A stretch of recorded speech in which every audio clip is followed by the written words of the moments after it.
Super star Rajinikanth Sankranti బరిలో భారీ అంచనాల మధ్య పేట సినిమాతో ప్రేక్షకుల ముందుకు వచ్చాడు. తలైవాకు తమిళ్తో పాటు తెలుగులోనూ మంచి క్రేజ్ ఉంది. అయితే ప్రపంచవ్యాప్తంగా విడుదలైన ఈ సినిమాకు తెలుగులో మాత్రం పెద్దగా థియేటర్లు దొరకలేదు. మరి వివాదాల మధ్య విడుదలైన పేట ప్రేక్షకులను ఎంతవరకు ఆకట్టుకుందో తెలియాలంటే కథలోకి వెళ్లాల్సిందే. కథ, కథనం, విశ్లేషణ. పేట సినిమాలో రజనీకాంత్ రెండు డిఫరెంట్ గెటప్లలో దర్శనమిస్తాడు. మొదట ఓ పవర్ ప్లాంట్ లో పనిచేసే రజనీకాంత్ తన సుపీరియర్ తో గొడవపడి ఉద్యోగం పోగొట్టుకుంటాడు. ఆ తర్వాత ఓ హాస్టల్ వార్డెన్ గా జాయిన్ అవుతాడు. హాస్టల్ వార్డెన్ గా ఉండే రజనీకాంత్ అనుకోని విధంగా హాస్టల్లో జరిగే అరాచకాల వల్ల విలన్స్ దృష్టిలో పడతాడు. రజనీ వారిని అడ్డుకునేందుకు వేసే ప్లాన్స్ ఫ్యాన్స్ ని ఆకట్టుకుంటాయి. ఇక ఫస్ట్ హాఫ్ ముగిసేసరికి రజనీ అసలు క్యారెక్టర్ పేట అని తెలుస్తుంది. పేట వీర ఎవరు అనే ట్విస్ట్ ఇంట్రెస్టింగ్ గా ఉంటుంది. ఇంటర్వెల్ బ్లాక్ లో ఇదే హైలైట్. సినిమాలో రజనీ క్యారెక్టర్ చాలా ఇంట్రెస్టింగ్ గా నడిపించాడు డైరెక్టర్ కార్తిక్ సుబ్బరాజ్. భాష ఫ్లాష్ బ్యాక్ ని తలపించేలా ఈ సినిమాలో కూడా ఫ్లాష్ బ్యాక్ ఎపిసోడ్ హైలైట్ గా డిజైన్ చేశారు. రజనీ ఫ్లాష్ బ్యాక్ ఎపిసోడ్ లో హీరోయిన్ త్రిష పాత్ర బాగుంది. ఇక మరో హీరోయిన్ సిమ్రాన్ ఈ సినిమాలో ఓ స్టూడెంట్ తల్లిగా కనిపించింది.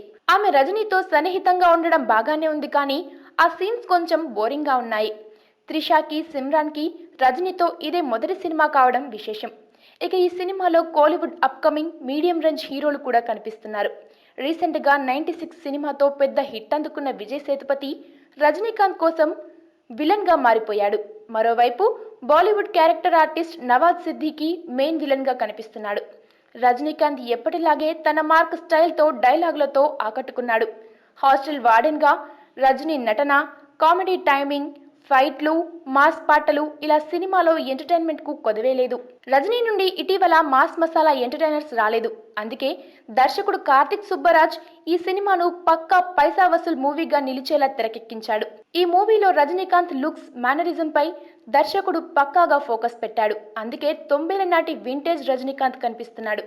సినిమాలో Rajini style, dialogues, action scenes ప్రేక్షకులను విశేషంగా అలరిస్తాయి. రజనీ స్టైల్ ని ఈ చిత్రంలో డైరెక్టర్ కార్తిక్ సుబ్బరాజ్ బాగా యూజ్ చేసుకున్నాడు. ఈ చిత్రంతో మళ్ళీ రజనీ మానియా స్టార్ట్ అవ్వడం ఖాయంగా కనిపిస్తుంది. త్రిష, సిమ్రాన్, మేఘా ఆకాష్, విజయ్ సేతుపతి నటన సినిమాకు ప్లస్ అయింది.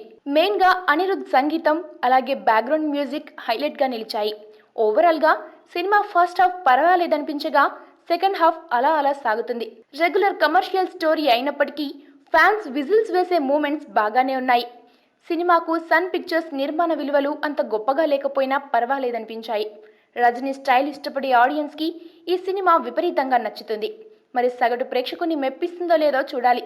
ఈ సినిమాకు మా మిర్రర్ టీవీ ఇచ్చే రేటింగ్ 3.25 out of 5.